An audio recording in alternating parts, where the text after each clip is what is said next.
cadets, je vous salue et je vous prie de prêter attention à cette présentation. En fait, nous nous sommes beaucoup interrogés et nous nous sommes rendus compte que la fête de la Saint-Valentin fait beaucoup le buzz dans le monde entier et nous avons trouvé bon d'éduquer le monde entier en général et la jeunesse chrétienne en particulier.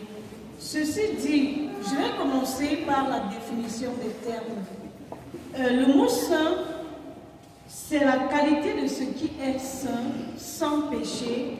C'est celui-là qui mène une vie irréprochable en ce qui concerne les saintes écritures. Alors, Valentin, quant à lui, est tout simplement un mot dérivé du mot grec valens, qui signifie fort, robuste, vigoureux. Cette fête rendrait hommage à un certain saint appelé Saint Valentin. Il est un évêque italien et il a vécu au IIIe siècle.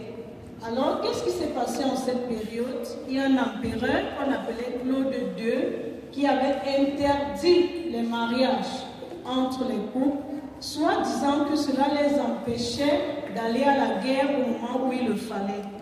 Alors, qu'est-ce que Saint Valentin a fait? Il mariait les fiancés en cachette, c'est-à-dire d'une manière clandestine. Et pour lui, il ne trouvait pas qu'on puisse empêcher deux personnes qui s'aiment de ne pas pouvoir se marier, soit disant qu'il faille qu'ils aillent en guerre.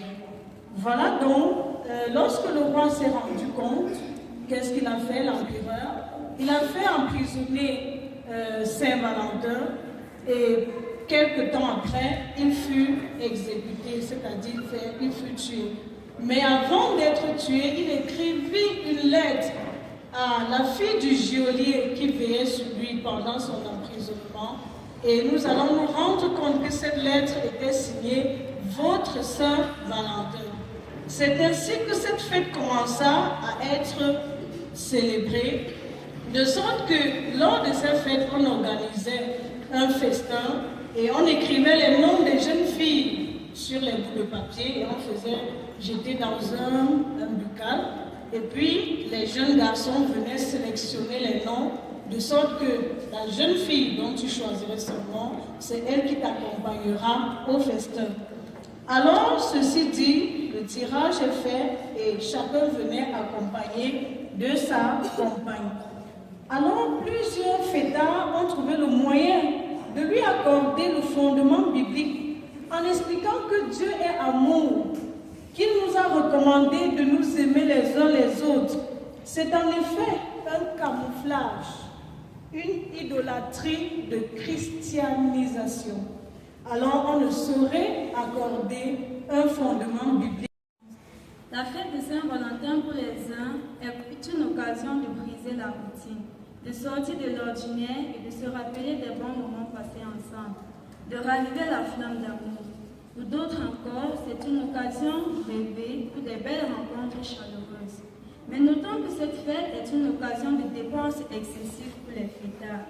De prime abord, nous pouvons parler des doublements de prix. C'est le moment propice pour les commerçants de tripler leur chiffre d'affaires.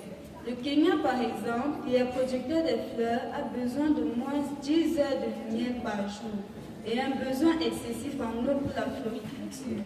Ce qui fait saigner le Kenya à sec, sans compter le fait que les employés sont sous-payés et l'utilisation des produits chimiques qui ne leur facilitent pas la tâche car ils nuisent à la santé. Les Français, quant à eux, enregistrent rien que pour cette journée le chiffre d'affaires d'une semaine, vu que les roses représentent 80% des ventes. Une étude par le TRIO, Centre de recherche et d'information des organisations de consommateurs, révèle que 81% des Belges ne fêtent pas la Saint-Valentin, car pour eux, c'est une fête bien trop commerciale, voire le business de l'amour. C'est une célébration de trop, car il existe déjà tellement de fêtes pour en ajouter. Merci. Merci beaucoup, Sœur Priska Kandem, pour cette brillante présentation. Notez que ces inconvénients ne s'arrêtent pas là. Je vais de ce pas passer la parole au frère Bonté Sikati pour qu'il puisse nous en dire plus. Bon, qui vous avez la parole? Merci de m'avoir passé la parole. Et nous avons comme autre inconvénient sur le plan matériel, découle par exemple deux pensées. Nous avons entre autres la première pensée qui est la dépravation des mœurs. Car plus de 80% de la société, de la population, sont ceux-là qui sont adeptes à cette fête appelée la Saint-Valentin. Et précisons bien qu'ils sont non mariés, adeptes et les premiers participants de la fête. Nous avons également la fréquentation des lieux inadaptés. Nous avons par exemple des jeunes qui, le jour dit, se lèvent et partent dans des cabarets, dans des boîtes de nuit, puis passer la nuit et revenir jusqu'à l'aube à la maison. Par ailleurs, la stigmatisation. Car plusieurs jeunes ayant un moral faible voient leurs camarades, leurs amis, leurs proches s'intéresser à cette fête et disent pourquoi ce n'est pas le cas pour moi. Et cela les fait avoir un trouble moral et une infection même psychologique. D'un point de vue sociologique, le sociologue Koufman explique la différence dans les attentes entre l'homme et la femme. La femme étant créée quotidiennement pour recevoir des sentiments émotionnels et pour dans une insatisfaction lorsque ce vide n'est pas comblé. La Saint-Valentin devient donc une compensation, un jour de rattrapage où le conjoint décide d'être le prince charmant d'un jour, le mari idéal, bref, l'homme parfait. Cela au détriment des 364 autres jours. Elle éprouve également un sentiment d'obligation, car le jour de la Saint-Valentin, quand ce jour approche, nous voyons que la Valentine ou le Valentin est stressé, puisqu'il doit donner, ou elle doit donner un cadeau, doit s'approprier vestimentalement pour plaire à son conjoint. De ce fait, nous retenons que sur le plan moral, plusieurs inconvénients découlent de cette fête Saint-Valentin. Merci beaucoup. Merci Frère Bondesikati pour cet éclairage afin que chacun puisse savoir sur quel terrain est-ce qu'il danse. Notons donc que du point de vue biblique, Romains 14, verset 32, 23, autant pour moi, nous dit par exemple, tout ce qui n'est pas l'objet d'une pleine conviction est péché. Si tu demandais à plusieurs qui célèbrent cette fête, est-ce que cette fête est biblique? Ils vous diraient, je ne sais pas. Alors qu'il l'a faite quand même, et ils s'auto-proclament chrétiens. Alors, si donc ils célèbrent cette fête, alors qu'ils ne savent pas si elle est chrétienne ou païenne, cela signifie qu'ils commettent un péché devant Dieu parce qu'eux-mêmes ne sont pas convaincus de ce qu'ils font. Alors, ceci dit, le livre de Jean 17, verset 16, nous fait aussi également savoir que nous sommes dans le monde, mais nous ne sommes pas du monde. Si tu te dis chrétien et que tu célèbres cette fête, certainement, quelque part, quelques points d'interrogation doivent être mis sur ta vie chrétienne. Une preuve d'amour, que ce soit envers son père, sa mère, ses frères, ses sœurs, etc., n'a pas besoin d'attendre un jour de l'an pour être prouvée. L'année a 365 jours et tous ces jours sont appelés, si vraiment nous voulons témoigner l'amour envers nos frères et sœurs tel que le Seigneur Jésus-Christ nous l'a recommandé, il s'agit de le faire d'une manière quotidienne et non d'attendre un seul jour de l'an. Alors, chaque année, chaque mois, chaque semaine, chaque jour, chaque heure, chaque minute et chaque tiers doit être consacré pour témoigner son amour envers son prochain. De plus, on n'a pas besoin de le faire au vu et au su de tous.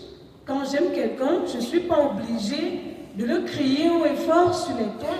Je le lui montre, puisque la Bible me dit, n'aimez pas en parole et avec la langue, mais en action et avec vérité. Si vraiment cette fête était fondée sur les saintes écritures, comme ils le prétendent, au lieu de la célébrer dans la débauche, dans le mensonge, dans la haine, la jalousie, l'ivrognerie, l'impudicité, ils la célébreraient selon comme Dieu le veut. afin que son cœur soit content. Aussi innocente et inoffensive que cette fête puisse paraître, ses traditions et ses coutumes proviennent des fêtes païennes. Et vous allez vous rendre compte qu'il y avait une fête aux temps anciens qu'on appelait les Lupercales. Ces fêtes-là étaient des fêtes qui libéralisaient la sexualité. Et vous allez voir que en tant que chrétien, on ne peut pas mener cette vie à tort et à travers. Ceci dit, je vais passer à l'anglais afin de vous donner un petit briefing sur cette journée qui vous a été, cette fête, autant pour moi, qui vous a été brillamment présentée par le frère Sikati Bonté, la sœur Priska Kamdem et la moindre que je suis. If there are some few ones here who understand just English language, I would like to tell you that each and every one that Saint Valentine is not a day for a Christian. If you believe that you're a Christian, you are supposed to celebrate. In fact, you're supposed to pose actions that are in relation to what the Lord has recommended in His Word. So, sleeping without sleeping because you want to find a gift for your Valentine or anyone else, and waiting just one day in a year in order to prove to someone that you love him, or even doing some kind of excesses in expenditures, because if you want to see well, there are some homes that don't eat well, but that day you will see the father or the mother trying to have a gift for his husband or her wife in order to please him. Please, if you want to please your spouses, show them love every day. Merci beaucoup. Alléluia. Alléluia. Mes chers bien-aimés, c'est prudent. En conséquence, donc, je voudrais donc attirer l'attention de chacun de nous à la prudence. Ce jour qu'on appelle